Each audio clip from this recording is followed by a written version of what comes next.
Am I audible?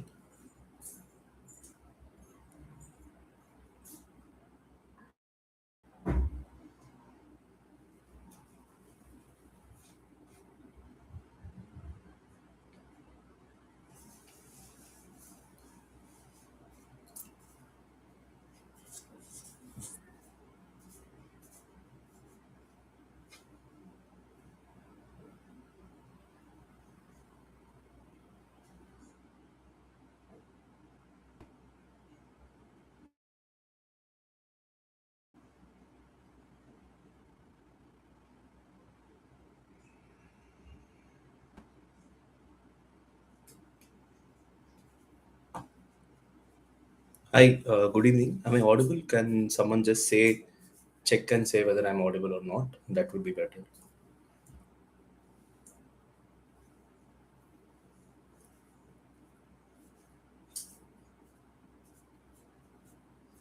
I'm audible, right?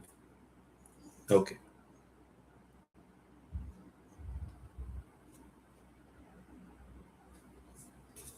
We'll just wait for a minute or so and then we'll start, okay? Is it fine? We'll just wait for a minute and then we'll start.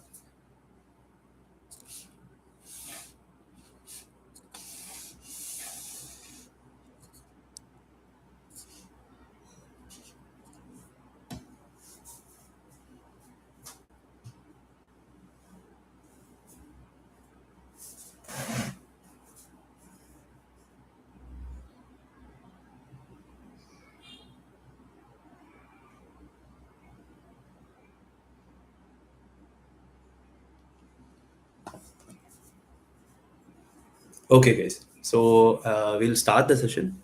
We'll have an extended doubt clearing session as well. So don't worry about it. So if you want, you can put in your doubts in the comment box. So I'll do that as well. But before that, I'll just give a generalized introduction about myself, my background, and everything, my journey, and a generalized strategy about prelims as well as means, so that you get an idea about how to go about it, and then we'll start with the doubts. Okay. And I'll take up each and every doubts that are put out here, so don't worry about that as well. Okay. So to begin with, primarily, I'll just say a brief background about myself. So, I am an MBBS graduate. I graduated from Government Kadlur Medical College in Tamil Nadu. So, I graduated in 2022, and since then, I've been preparing for the civil service examination. So, from 2022 onwards, I prepared for 1 year, and then I gave my first attempt in 2023. Then, post giving my first attempt in 2023, I couldn't clear prelims. So after that, I started preparing for my next attempt, but I shifted from Chennai to Delhi, and I started preparing from Delhi. So I stayed in a place called Jamia RCA, Residential Coaching Academy. So I stayed there, and I was, preparing for my next attempt of 24. So unfortunately, I couldn't clear my second prelims as well in 2024. So that happened, and then what happened was, post that, what I did was I started preparing a lot for my mains, because I knew that prelims is my weakness, and I wanted to clear the exam at a stretch once I clear the first stage immediately. So I started preparing very well for my mains post my 24 prelims failure. Then in 2025, I gave my third attempt. I cleared my prelims. After checking my marks now, I got 97 marks. While the cutoff was 92, I got 97. So this was the first prelims that I cleared, and then the first mains and first interview that I gave, and I'm really happy to get a rank 7, which is it's a phenomenal rank, and something which I never expected. I was hoping to get into the list. Now I'm very happy that I'm getting my dream service as well, which is the IAS, and also in such a high rank. So this is a brief about my journey in general. Post that, talking about prelims strategy, main strategy, and interview strategy, we'll go in phases like that. Okay. So I'll take up the doubts at the end. Okay. So just stay tuned for the doubt session. I'll complete my brief strategy, and then you can ask your doubts. Fine. Okay. Uh, coming to the prelims strategy. So I'm someone who had not cleared my first two prelims, and I was obviously a bit, worried about the fact that I'm not able to clear prelims. And I was someone who was very much anxious to clear this first stage itself, so that I can, get into the mains thing, because prelims, as we know, prelims is not the actual game. The actual game is mains, and we have to be clearing it. So that is the major thing, and that is the one that is, like, actually going to give us the rank as well. So prelims is just an entry ticket that we are getting to actually play the actual game, which is mains. So to tackle this first stage, what one should understand is that all three stages are different: the prelims aspect, the mains aspect, and the prelims aspect, the mains aspect, and as well as your interview aspect. All three are very different things. So in that aspect, prelims is something which is very different, because it tests your calmness and your presence of mind in the exam hall, in those 2 hours that they are giving you. So the first thing that prelims requires is that you have to be a calm person and a confident person. And in those 2 hours, you should not lose your confidence, and you should be doing the utmost that you can to get a very good score in those 2 hours that they are giving you. So for getting this characteristics, this traits of calmness, of confidence, what should you be doing? So for that, there are two major things. One is your knowledge part. So once your knowledge part is extremely strong, you will be getting that confidence. And the second is your execution part, how well you're performing on that day. Because I've seen people who have given multiple interviews, and suddenly when they go for another attempt, another prelims, they fail in prelims itself. Even selected candidates who give another attempt to improve their rank, they sometimes fail prelims. So just the knowledge part is not important, but the execution part of how you are, like, executing it on the exam hall on that day, that also becomes very important. So we'll discuss in detail about these two parts, because I've made a lot of mistakes in both these parts for prelims, which is why I couldn't clear my first two prelims. But then I corrected both of these parts in my third attempt, and then I could clear prelims easily in this attempt. So the first is your knowledge part. So regarding knowledge, what you should be doing is, first, the books and the sources that we are following. So for prelims, what the thing is that many will have a lot of doubts on what sources they should follow, what books they should be taking, and all these things. The thing is, take at least 2 3 days for yourself, and after taking advice from a lot of seniors, just make a list of books that you will be following and stick to that list. Because in my opinion, most of the sources that are available in the market, all of them are very good, but the thing is, they are mostly duplicates of each other. So when you're going for multiple sources, what happens is that you're reading the same content again and again from different books, which is not a good thing to do. So rather than that, what you should be doing is, have a stable source, have a fixed book list, and just keep sticking to that and keep revising that itself. So that would be what I would say for the sources of your prelims, basically. So coming to my sources, what sources I followed just the basic sources that everyone else follows. For example, for polity, I used the Lakshmikant, and I also used the Bare Act, which is the actual constitution's Bare Act that I used to flip through it while revising the Lakshmikant, because Lakshmikant is nothing but notes of the actual constitution, which is the Bare Act. So I had both the Bare Act and the constitution polity book by Lakshmikant together, and I used that for polity. Then for geography, the one non-negotiable book that everyone must be reading is the 11th NCRTs for geography. So that should be the one major thing that everyone should be doing. And post that, you can also add on to it your 12th NCRTs as well. So the 11th NCRTs and the 12th NCRTs for your geography. Then coming to history, for economy, we'll complete economy first. For economy, whatever class notes you're doing, that itself is enough. Let's say you're doing a class from Sarthi IAS and you're taking Shivan sir's notes, then that would be enough for you. If someone else is taking classes from Runal sir and you're using his notes, then that is good. So I took my foundation course from Shankar IAS, and they gave me the class notes over there, and I used it. So that was my strategy for economy, is to just use the class notes, because economy is something which just requires you to do your basic concepts thoroughly. So I just use my class notes for it. And then there is also another a book, a small book called Karupaya, which is very famous in Tamil Nadu for economy. So I use that book for economy. So I used it to complement my class notes. So I've completed polity, eco, geography. Then coming on to history, basic again. Use your modern history spectrum book for modern history. Then for ancient and medieval, again I again went back to my class notes of Shankar IAS Academy only. It was comprehensive enough, and I just followed it.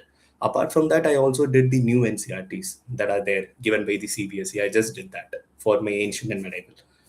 Then coming on to the more dynamic aspects like environment, I did the basic static stuff for environment from the PMF book, which I felt is a really good book for environment. Currently, I think personally PMF is the best book for environment. Then for the current affairs for science and tech and environment part, I watched Shivan sir's videos this time for prelims particularly. So apart from this, I did not do anything much for current affairs. I did not go for any magazines and all. And this was my basic static book list for prelims, and I just repeatedly revise this continuously. And this helped me to build on to the knowledge part. Coming to the other aspect of the knowledge part, you have your prelims PYQs. So how to do these PYQs? Because people always tell you to do PYQs. Every institute is saying you to do PYQs, but how to do these PYQs? No one will be helping you with. So I basically, what I did was I devised a three-phase strategy for doing PYQs. So the first phase, I did the 1990s till the 2025, which is almost 30 years PYQs. I just mugged up all the answers. Then in the second phase, I went on to do the 2011 till 2025 PYQs. I did that. So, and then in the third phase, I took the 2020 till 2025. So, in the second and third phases, what I did, I went in depth into the PYQs. I went into the other options that are given in each question. I formed cross paper linkages between this year's PYQ and another year's PYQ to form a consistent pattern that is being repeated.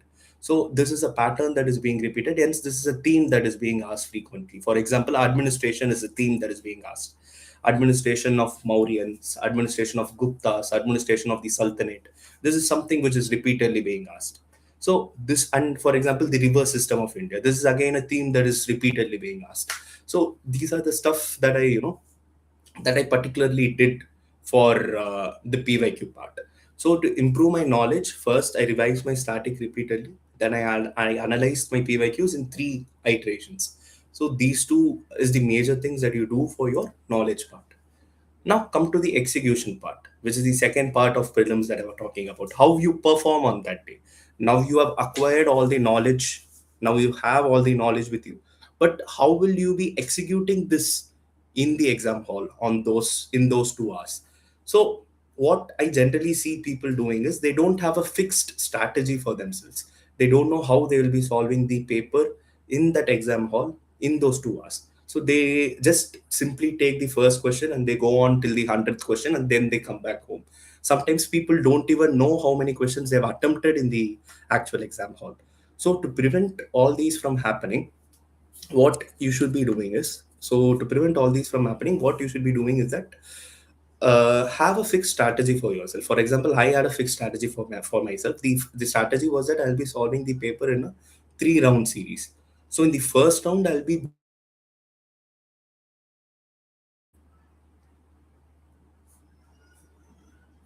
is it fine now? I thought I had some internet connectivity. Am I still audible? Is the video clear? Can someone reply?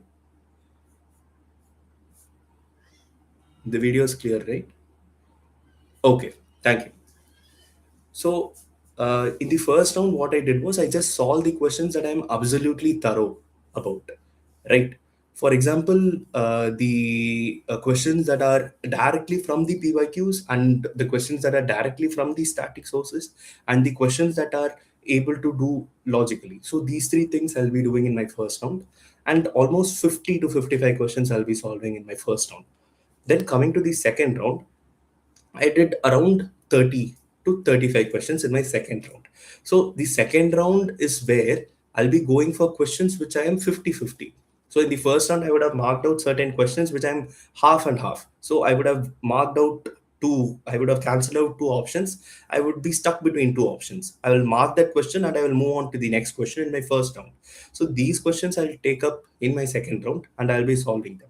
So the 50-50 questions, I'll be doing it in the second round, right? So this is something that I did in my second round. So first round, I'll do around 50 to 55 questions. Second round, around 30 questions. So once first two rounds are done, I will be getting around 85 questions. So I had a thing of solving 90 questions.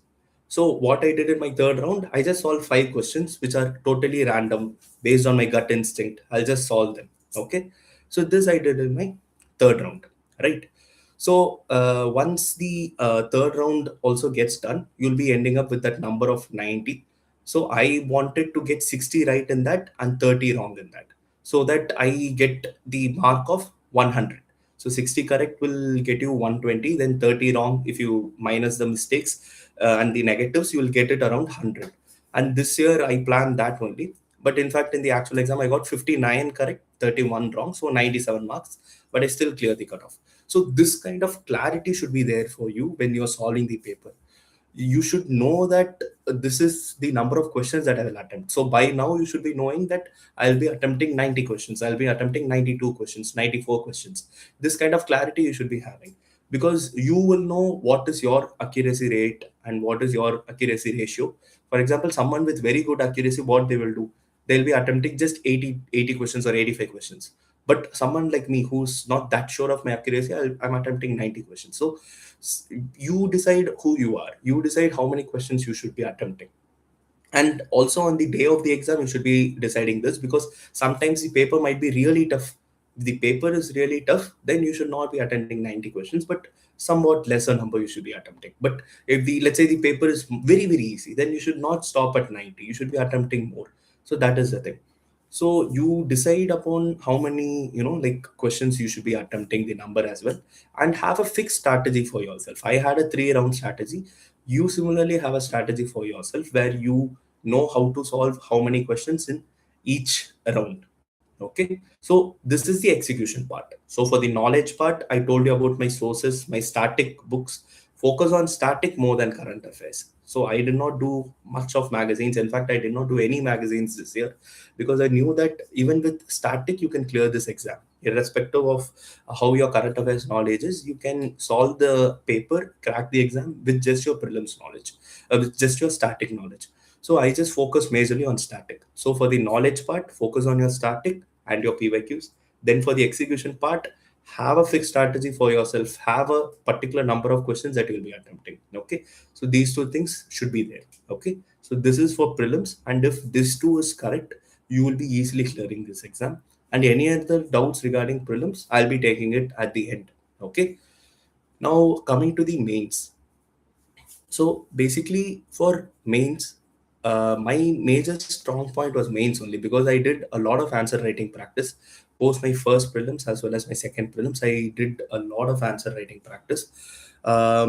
What one thing that I did differently than others, which might have worked for me, is that post my 2024 prelims failure, I did not start again to study prelims. I focus a lot on mains, because I knew that even though prelims is my weak point, if without mains knowledge and without mains practice, I will not be clearing this exam, because mains is the one that actually gets us the rank. So I did extensive answer writing practice post my 2024 prelims failure. In fact, I wrote my 2024 mains not in the exam hall, because I didn't qualify prelims, but I took the paper and I wrote a mock test in my home itself with the actual 2024 mains paper. So I was mains ready in 2024 itself. Then post that, I wrote two test series of forum, MGP 2025 as well as MGP 2024. So I wrote two MGP test series between that those months of 2024 mains and till 2024 December. I did a lot of work in that period. This is what helped me to, easily get through mains as well in my first mains itself. So that was the major thing. So have extensive answer writing practice. Apart from this, to talk about the particular sources that I use for GS 1, 2, 3, 4, the major thing that I did differently for GS 1, 2, 3 was that I did not make any notes for myself. I always had the strategy that toppers, previous year toppers, are having their own notes on Telegram. So why should I make my own notes? So I took their notes and then I studied from that. I took Wasim Butt sir's notes. He got AAR 7 in 2022. So I took his notes and then I studied it. Coincidentally, I also got the same rank, seventh rank this year as well. So that was a very good surprise for me as well, because I read from another person, topper, who got the seventh rank in 2022. I read his notes. So his notes was my base for my GS preparation for GS1, GS2, GS3. To this, I added a lot of value addition. From where? So I took a lot of value addition from IAS Hub, MK Yadav sir's QEP. So I took some value addition from that. Then Shivan sir's Write Smart classes, I took some value additions from there. Then I wrote forum MGP tests. So I took value addition from their model answers. So from these three places, I took value additions and then I added them to my base notes of Wasim Bhatt sir's topper notes. So this was my major preparation for GS1, GS2, and GS3. Any other particular subject, if you have any doubts, you can put it in the comment box. I'll be answering it later on. Okay, so this you can do. Then coming to ethics. Ethics is something which was very special for me from the very get go. When I started my preparation, I always knew that ethics was something very special, and I always had a good aptitude for ethics. And I worked a lot on ethics in all my 3 years. So when I did a lot of work in these 3 years for ethics, that helped me to get the highest marks in ethics this year. I got 138 marks in ethics, which is the highest this year. So I read personally for ethics, I put in a lot of effort. In ethics, I made a separate notes for myself. For other GS papers, I did not make any notes, but for ethics, I separately made notes. So how did I make notes for ethics? So I took all the PYQs that has been ever asked in ethics from the first ethics paper till 2024. I took all the ethics papers, all the PYQs, and I individually made online notes on each one of them. And I took the help of AI, and I took the help of Forum Red Book, and I also used the internet to find out new examples, unique quotes, and I made notes PYQ based. So that helped me to make notes in a question answer format. And that also helped me to put out the answer in the actual exam hall for the ethics paper. So this is the major thing that I did for ethics. Apart from this, what did I do? I had a fixed template for myself for ethics to, write in the exam hall. So what was this? What was this template? So I had a template where I knew that I will be bringing in a mythological perspective, which is Ramayana, Mahabharata. Then I will also be bringing in a Western philosophical perspective, which is your Kant, which is your utilitarian ethics, which is your Rawlsian justice. So I will be bringing in all this. Then apart from this, I will also be bringing in an Indian perspective, which is your Gandhian philosophy, Tagorean philosophy, Vivekananda's philosophy. I'll be bringing in all this, Tirukural from Tamil Nadu. So all these things I'll be bringing in. So I'll be bringing in mythology of Ramayana, Mahabharata as well. I'll be bringing in Western philosophers as well. I'll be bringing in Indian philosophers as well. I'll also be bringing in our Indian culture, which is your four ashrama, varnashram, those things, as well as your the other Upanishads like Vasudeva Kudumbagam, all these quotes. I used to bring in all these varieties of things into each and every answer. Then, apart from this, I also brought in a civil servant's perspective to each and every answer, irrespective of them asking it or not. I brought in a civil service perspective in all the answers that I wrote. So this was another thing that also helped me to get the highest marks this year in ethics, 138 marks. So any doubts in ethics also, if you have, you can just ask it, and then I'll be answering at the later end of the session, right? So this is my general preparation with regards to the ethics paper and GS 1, 2, 3. Now coming to essay. So essay, I got 110 marks. For essay, what I particularly did was I just took the PYQs and I classified the PYQs into common themes. For example, if courage and determination is one theme, I clubbed all the PYQ topics that have been asked under this theme into this particular theme, and I made notes on it. So this is something that I followed for essay. And that I one thing that I would advise you guys is to focus equally on the first essay as well as the second essay. Since I couldn't focus much on the second essay because of time constraints, I think that is why I had gotten 110. I could have maybe gotten 120 or 130 also, which will be a very good score in essay. So focus equally on the first essay as well as the second essay. So this is what I will say. Coming to optional, since I'm a doctor, I'm a medical doctor. I am someone who comes from the medical background, but I was not much drawn towards the medical science option. So the best option for me was to take anthropology, and that is what I took as well. And in anthropology I got decent marks. I got 266, but I still there I could have aimed for even more of 280 or 290. So the single most thing that helped me in anthropology was physical anthropology, which because of my strength in physical anthropology, it helped me a lot to get to this score of 266. Because I couldn't do much answer writing practice because of time constraints. I was mostly focusing on GS. So in this, I hardly wrote much tests for anthropology, but still I could end up with a good score because of my strength in physical anthropology. So for anthropology optional, I would ask you guys to focus on basically the physical anthropology part and the static part of it rather than the socio-cultural part. So I will tell you the topics that you should be focusing on. For example, in paper one, focus on primates, then focus on your fossils, then focus on archaeology, then go to your genetics, then take paper 2 and complete archaeology and fossils from there. So if you're thorough with this aspect, because this aspect is the static part of anthropology or the physical part of anthropology, as I would like to call, and this never changes. For example, again this year they asked about Dramapithecus debate. So it is something which is never going to change. So the fossils are never going to change. The archaeology is never going to change. Your primatology is never going to change. Your genetics is not going to change. So be thorough with this aspect. Keep practicing on this aspect. Keep drawing diagrams on this aspect. You should be thorough with all the primatology skull diagrams, and you should also be thorough with all the fossil diagrams as well. So if you're thorough with this, you will be getting very good score in anthropology. Give the next importance to socio-cultural anthropology, because see, socio-cultural anthropology is something which is very dynamic, because nowadays they are going beyond the scope of the syllabus. They're asking thinkers who are not even given in the syllabus. For example, once they asked about Arjun Appadurai and globalization, which is not given in the syllabus. So they're going beyond the syllabus. So try to restrict yourself for socio-cultural anthropology and focus more on the physical anthropology. So this is something that I would give an advice to you guys. Again, what sources did I follow for anthropology? I just followed the basic topper notes. So for physical anthropology, I followed Narayan Amit sir's notes. Then for paper two, which is your Indian anthropology and your tribal anthropology, I followed Mandar Patki sir's notes. So Narayan Amit sir's notes and Mandar Patki sir's notes, they both are very extremely well done, and I just followed them. Then for the overall answer writing format, I followed Lagima Tiwari ma'am's notes. So I followed these three topper notes. Then I used Akshay Jain sir's book Demystified Anthropology to get a basic idea about the entire syllabus. So these were the four sources that I used for anthropology, and this is how my anthropology preparation went. So this is all about mains. So mains is all about answer writing. Write as many answers as you can, and if possible, I'll take a separate session on mains as well, because now I know that most of you will be focusing on prelims.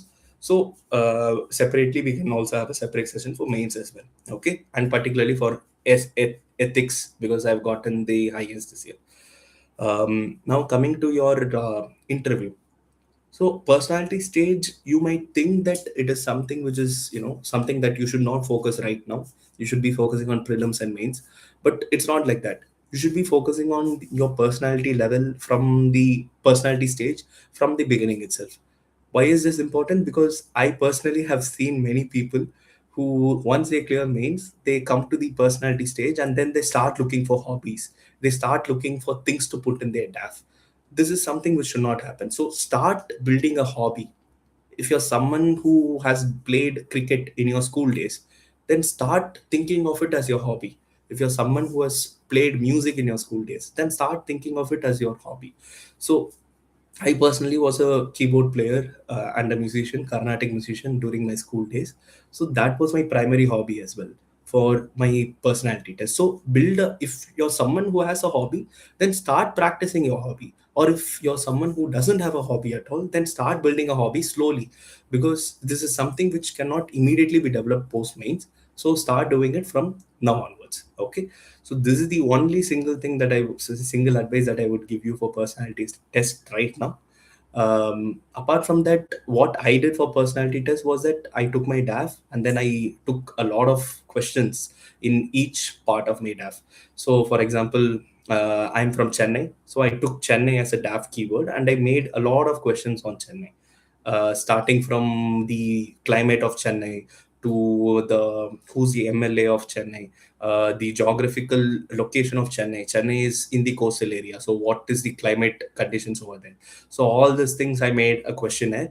So this kind of thing I did for all the DAF keywords in my given in my DAF. So this I did, right? And apart from this, what I did was I gave a lot of mock interviews in a lot of coaching institutes. I did that. And I also had a lot of mock sessions with my friends who were also giving an interview. For example, me and my friend, she also got a rank this year. Navneet got a rank 111. So what we used to do was we used to sit together and we used to question each other. I used to question her like an examiner.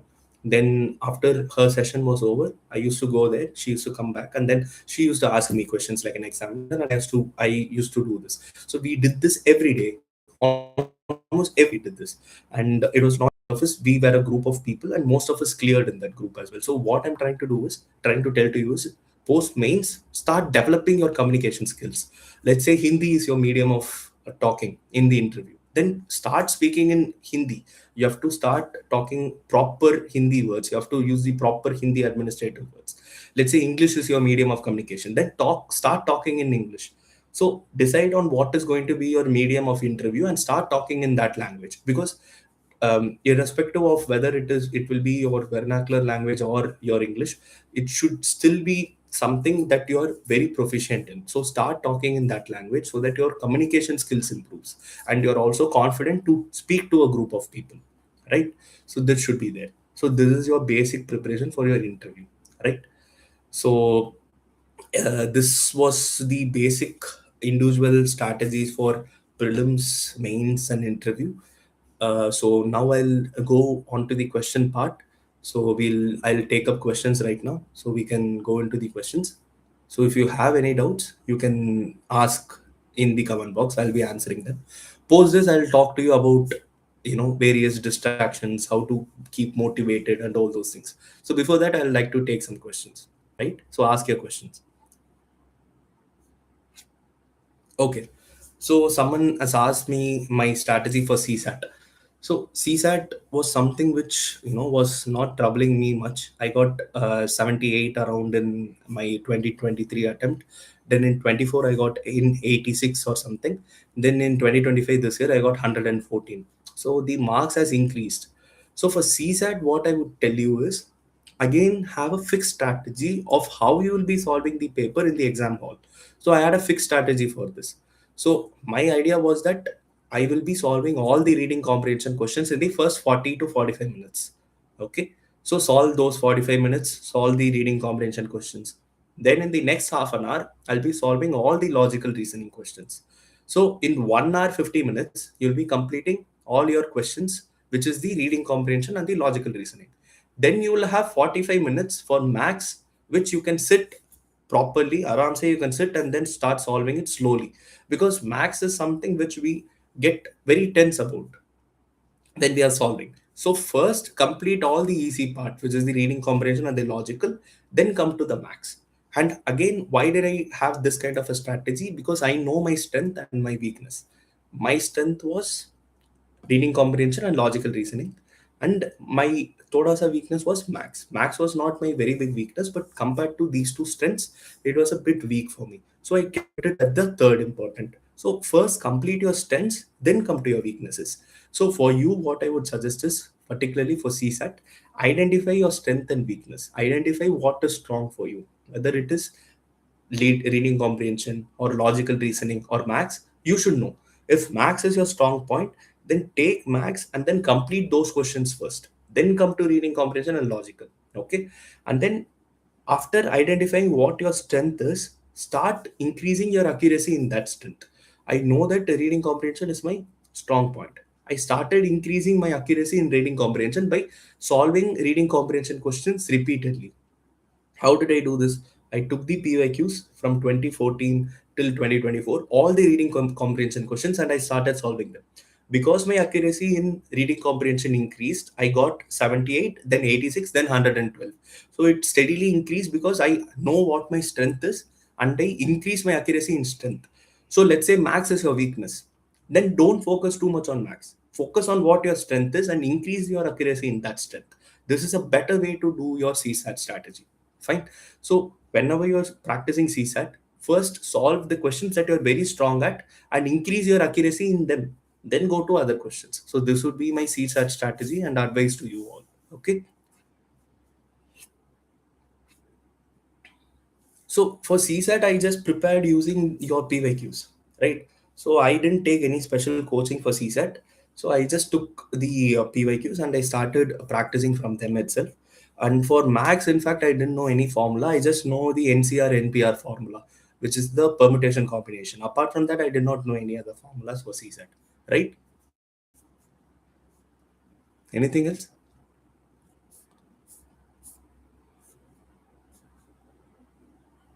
You can start putting your doubts.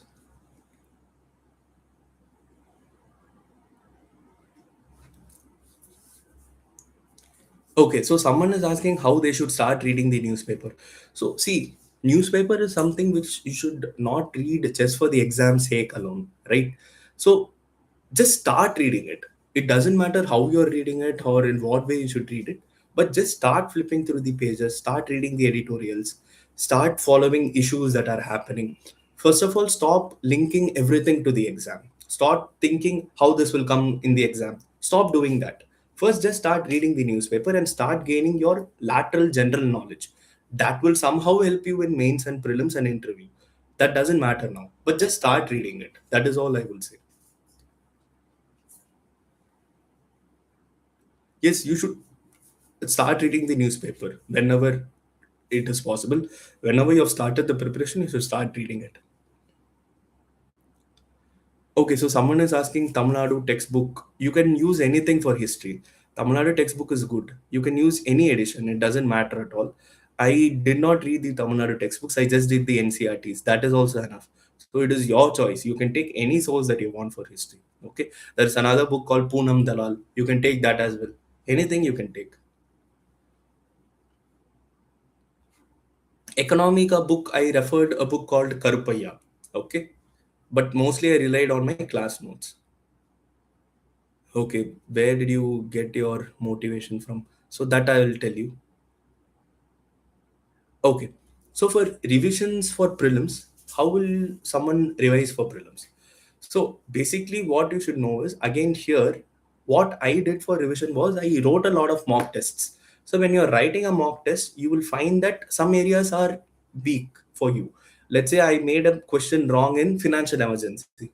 Then I will take back the emergency chapter in Lakshmikant and then I will revise it again. So this kind of revision I did. I wrote a test and then from there, from the mistakes, I started revising. So this is what revision I did. Apart from this, I kept one plan for myself. So I kept a plan starting from the exam date. So if the exam is on 25th of May, then what will I do on 24th? What will I do on 23rd? Then 1 week before, what will I do? 2 weeks before, what will I do? 1 month before, what will I do? So I put a plan like that and then started revising. So that is one revision that was going on. Apart from this, whenever I'm solving a mock test, whatever mistake I will make, I will have a mistake book and I'll keep revising those mistakes again repeatedly so that I don't commit the same mistake in the next test. So this is something that I did. So the most important thing to clear three that someone has asked, static knowledge, PYQ knowledge. These two things are the most important non-negotiable things that you should be having. Static knowledge, that too particularly in polity, economic, geography. You should not make any question wrong in these three subjects. If you do that, you will be clearing. Okay, I've talked about the revision. Okay, so for mains, how to do PYQ analysis? So for mains, again, what I did was I used the Civils Dairy Micro Themes book. So they have divided the mains PYQ into various micro themes. So that is enough. So just take them and start writing the PYQs. Start seeing writing the PYQs. That is a good place to start your answer writing practice. Apart from that, you should be knowing all the answers and all the keywords that you'll be writing in each PYQ asked in mains GS. So that when something on the same lines is repeated, for example, there is a topic called civil services in GS2, right? And mostly the question that are being asked in the PYQs in this particular governance topic, it comes under governance in GS2. And mostly the PYQs that has been asked in this governance topic is very same in nature. And even in the future, if they ask a civil services question, the same answer can be repeated. So practice answer writing for all the PYQs that has been given, and use this book, Civil's Daily Micro Themes. It is very useful for mains PYQs particularly. Okay. I have my YouTube channel. I have my own Telegram channel. In that, I'll be uploading my ethics notes soon. Post prelims, I'll be uploading it. You can check it out there. So it is ARR underscore AIR7. Maybe I'll just put it on the chat as well. So you can just take a look at that Telegram channel. So there, I'm also conducting a lot of prelims sessions. So you can maybe attend that as well. So that is there. I'll put it here soon on the chat. Okay. I'll upload my notes also there for ethics, because I did not make notes for anything else. So active recall I didn't do for revision, but what I did generally was this thing. I wrote mock test and revised the mistakes. So that is something that I did. My ethics notes I will upload on my Telegram channel. Just if you don't have any hobbies, just focus on one hobby. Start developing that hobby. So PYQ analysis, I've told you, do it in three iterations. First iteration should be from 1990s till 2025. Just know the answers. Then second iteration from 2011 to 2025, go a bit in depth. Then from third iteration will be your 2010, 2020 to 2025. Just the last 5 years paper. In that, you should go very in depth into the question. You should know all the options that have been asked. Everything you should be knowing there. Fine. No, I was not working. I was just preparing for UPSC. Okay. How much did you invest on current affairs? I did not invest at all for current affairs, particularly prelims. What I just did was I just read the newspaper. That too, I didn't read it from the exam perspective, but I just did it normally. So for mains, what did I do? So I had the course called CAVA for Dipin Sir's classes. So I just used that as one single source for current affairs for mains. So apart from that, I didn't do anything particularly for current affairs at all for prelims. Particularly for mains, I did different service classes. Then for interview, again for interview you have to read your newspapers only. That is all. No, no, they don't reject candidates based on father name mismatch and all. So for mains, I did not. I told you, right. Like I had multiple sources. So the major source was Wasim Butser's topper notes. I did not make any notes myself, but I used his topper notes. He got seventh rank in 2022. I used his notes. To that, I added some stuff from QEP of IAS sub MK Yadav sir's classes. Then something from Shivan sir's classes, and then some stuff from the forum MGP's model answers. So I added stuff from all these places to that basic notes. So this was my major, mains notes. Apart from this, I did not make my own notes anywhere. Right? Any other questions? Okay. So someone is asking what is the difference between level of preparation in GS papers and optional subject. So see, GS papers and optional subject, in my opinion, you should be giving equal importance to both of them, right?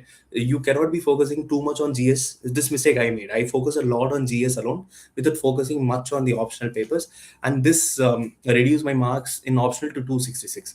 Otherwise, even AAR 1 could have been achievable. If I had gotten around 280 or 290 in optional, even AAR 1 would have been possible. So focus both equally on both the subjects, and you need not have a graduation level of knowledge in your optional.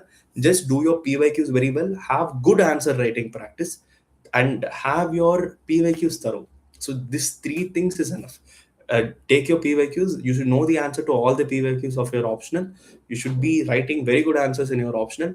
And for example, you should know the technicalities of your optional. For example, in my optional of anthropology, drawing diagrams is very much of importance. So that should be done majorly. So I was doing that.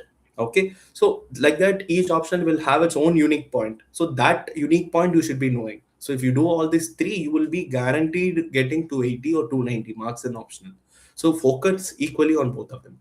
So strategy for current affairs: do not go behind magazines. Just read your newspapers, aram se.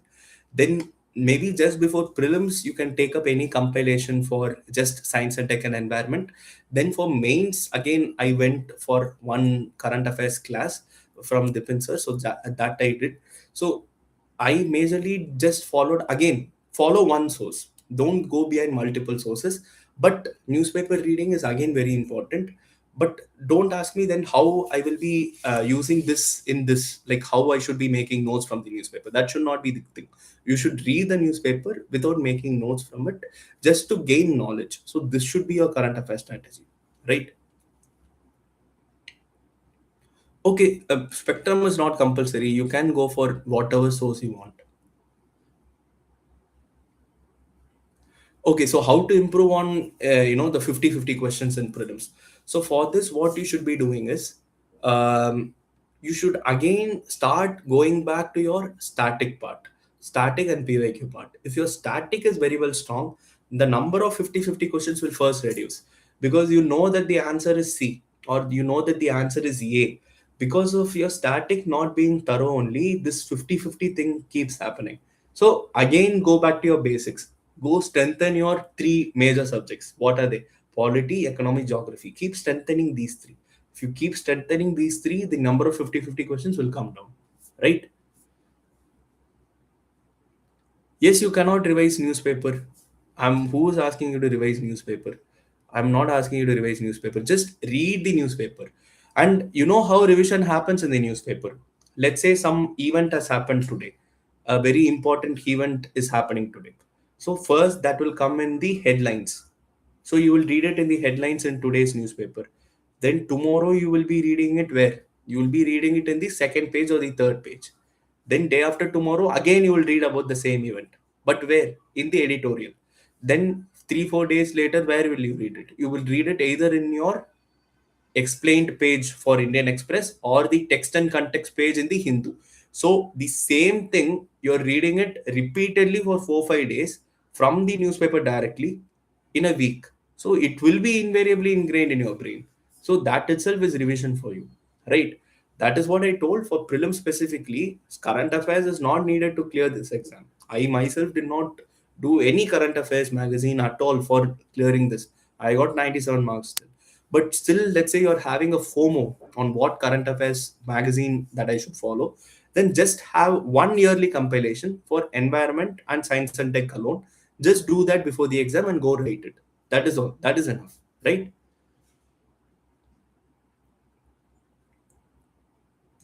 Okay. So for mapping questions, what should I do? For mapping, because this is a very good question, because mapping is a very, very important thing that is now increasing in number every year. So what you should do is, first you have to be thorough with your physical mapping, in the sense that you should know all the things that are given in the NCRT. For example, take the Indian geography textbook of 11th NCRT, and then there you will find some rivers names that are given in the drainage topic. So in that drainage chapter, what all rivers name is given, you should know the drainage of it, the path of it, the tributaries of it, and everything. So this thing should be there. So you should know all the mountains that are given over there. So this is the thing that you should be doing. And for this, YouTube is providing a lot of videos. A lot of institutes are giving a lot of videos. One impressive video is the Study IQ's video for rivers. So that can be seen. So this is the thing. And another strategy that I personally did for mapping was I bought the blank map, blank Indian outline, political outline map. I bought it. And on that, I drew the rivers, I drew the mountains, and I studied from the mapping. So I practiced on the map and I studied. So this helped me to practice my mapping more. So now what they're doing is they're moving on from Indian mapping to international physical mapping. They're asking equator is passing through which lake, um, Andes mountain is passing through which countries. So you have to do this for the world map also. So buy the world map, buy the Indian blank map, and start practicing them, because this is the same thing which we did when we did it in our school days. The same thing you should be doing it again, and this will help you in getting good marks in mapping. I'm 27 years old. Any question? Any other questions? I'll Let me take some old questions as well. CSAT, I told you guys. Okay. Prelims, I told you the PYQs.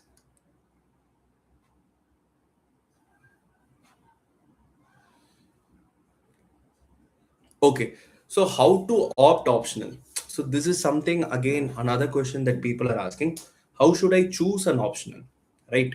See, choosing optional is something which is very personal for each one of us. First thing is that it depends on your graduation. See, my graduation was medical science. So I chose an optional which is very similar to medical science, which is anthropology, because it has a lot of things which come under it, which is very similar to medical science. So I chose it, right? So this was my strategy of choosing it. So first thing, it should be somewhat nearer to your graduation, or something that you have an interest in, or you already have a knowledge. Second, it should be something that you're very interested in doing.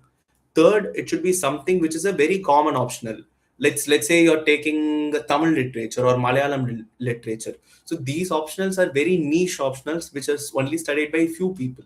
So rather, it is better to go with optionals that where you can find a lot of people doing it, because there only you will find a lot of test series, lot of teachers teaching it. For example, like sociology, anthropology. So it is always better to go with an optional like that. Then the fourth thing is that you should be going with an optional which has a good coaching and a good test series. So these four things you should be doing. Know your graduation, know your interest, see whether a lot of people are doing that optional, see whether teachers and test series are there for the optional, and then choose it. Okay.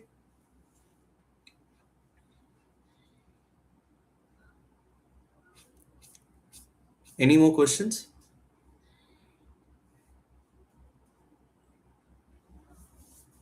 Any other question? I'll put my channel. You can refer that as well.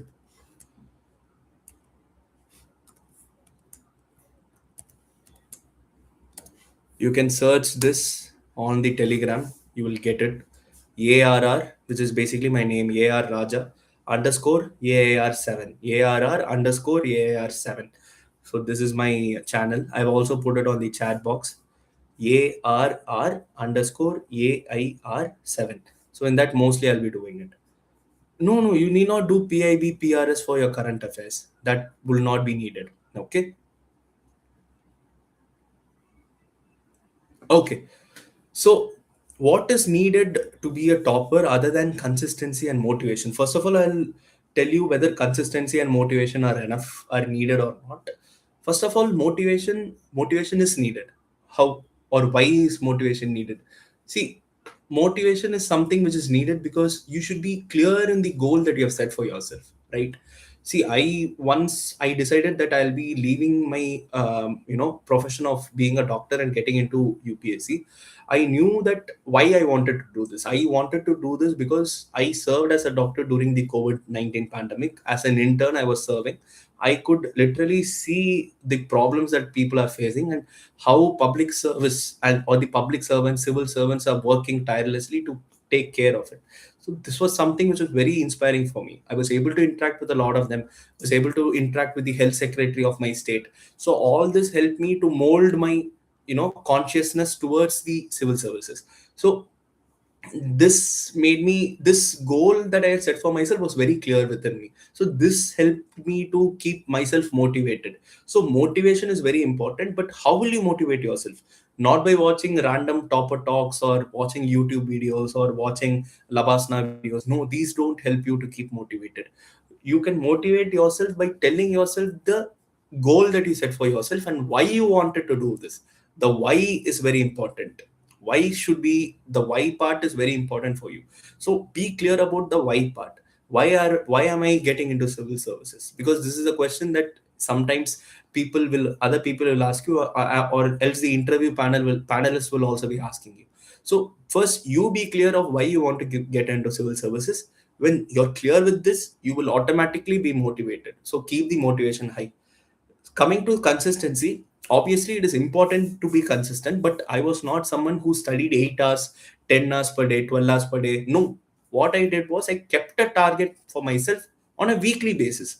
So let's say this week's target is to complete fundamental rights, DPSP, fundamental duties, preamble, basic structure. So these 5 topics in polity I will complete in this week.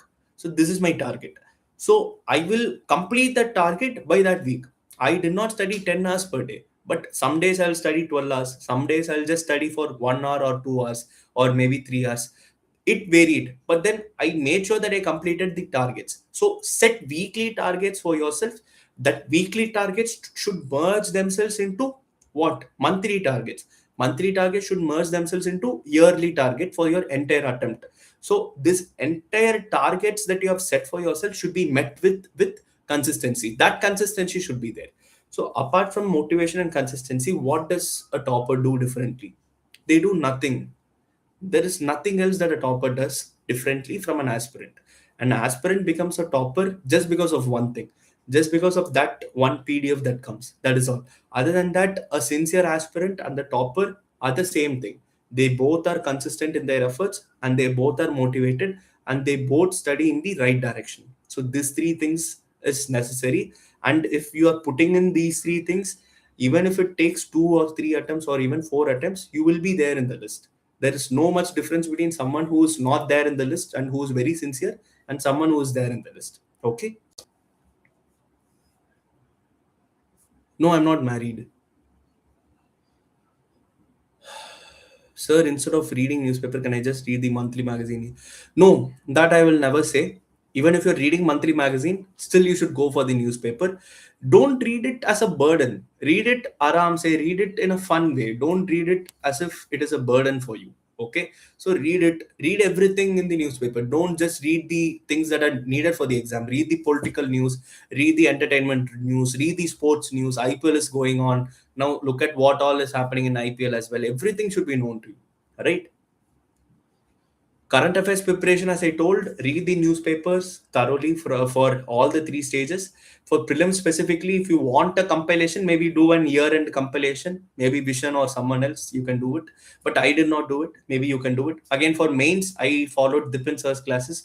Maybe you can follow again, the mains 365 maybe. But just one source, that is enough. Then for interview, obviously, you should be reading at least 2 newspapers. Economic survey and budget. So for economic survey and budget, I had a very good thing. I did not follow any coaching institutes notes or anything, or institute classes. I just opened our honorable finance minister ma'am's speech on YouTube. I opened it and I let her. I played the video in 2x. Then I also opened the budget on my other tab. Then I read the budget along with the finance minister ma'am, because it is like she is teaching us, right? So when someone like her is teaching, why do we need to go to another institute and then get the budget classes from them? So I just did it alongside with the finance minister ma'am's speech itself, and it was very useful for me. Okay, so how did I prepare anecdotes? So again, for essays, what I did was I took the PYQs of essays, I clubbed them. I clubbed them into separate teams. So for courage, under courage, I will have 4 or 5 PYQ topics. So like that, I clubbed, and then I started preparing notes for each one of them. But anecdotes, generally, what I did was I watched a lot of movies and I read a lot of books. So I had my pop culture knowledge was very good. So from there, I took it. For example, this year there was a question, a essay topic of life is a journey. So I wrote that. So in that life is a journey a question, I wrote about Forrest Gump. So Forrest Gump is a movie that most of you would have watched. It was also remade into an Amir Khan's movie in Hindi. I'm forgetting the name. So it was remade as well. So I quoted Forrest Gump movie, and because I watched it, so I also quoted Life of Pi. So these anecdotes I quoted in my essay. So I watched a lot of movies and wrote and read a lot of books. So this helped me a lot. Okay.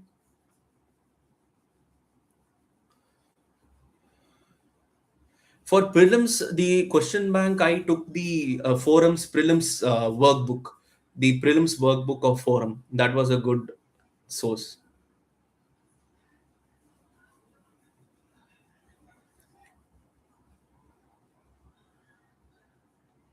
No need to take notes from the question newspaper every day. No, no, no, not at all. Don't take it. Will form a huge chunk. What you're saying is correct. Uh, it will form a huge chunk. You cannot make newspaper notes every day. Just read it. Just reading it is enough.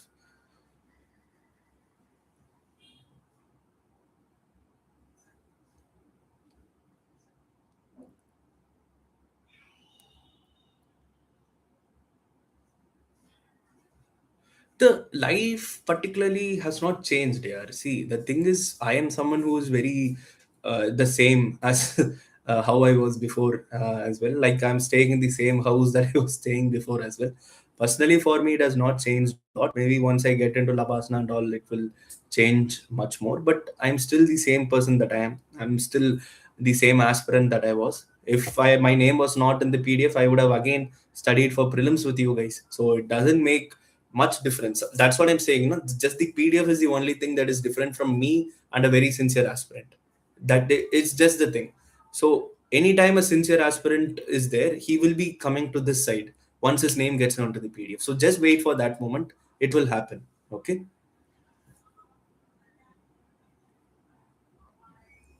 Okay. So in this last 30 days, how to handle self doubt and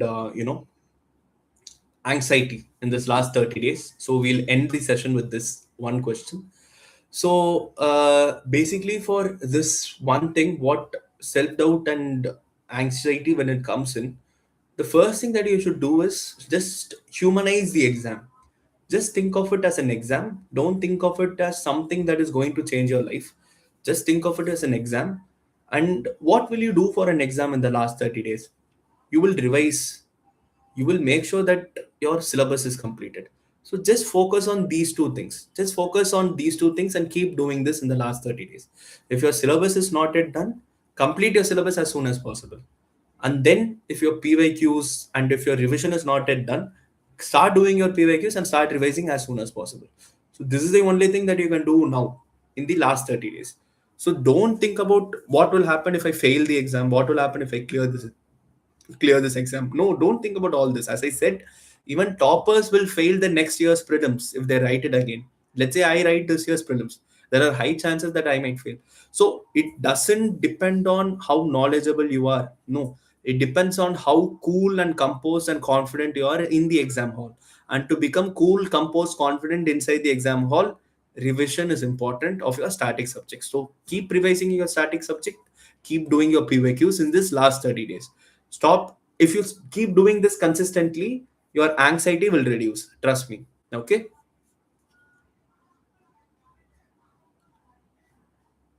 So for anthropology, just follow your toppers' notes. That would be enough. So I particularly did that only. Three toppers: Lagima Tiwari ma'am, Narayan Amit sir, and Mandar Patki sir. So I just follow their notes.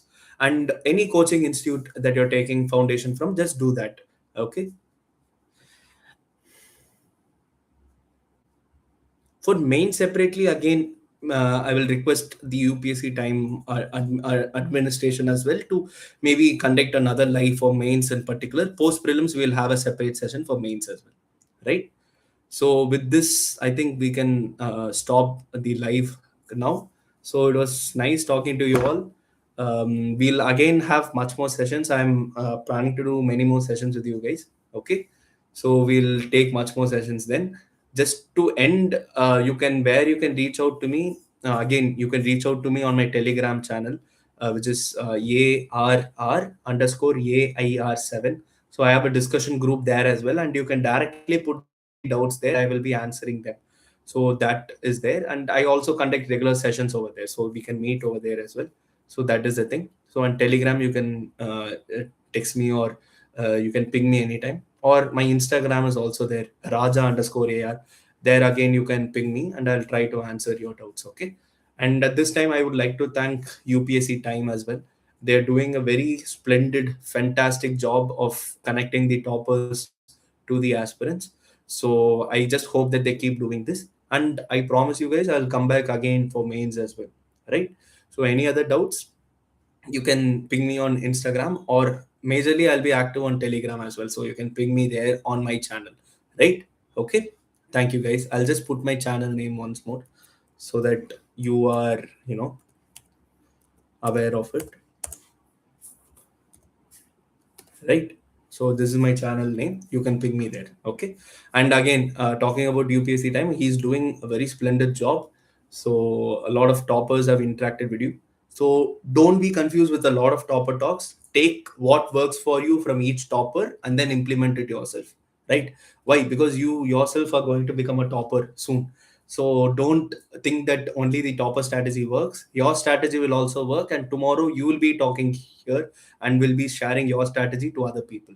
So don't worry about it. Keep having your motivation sky high in this last 30 days.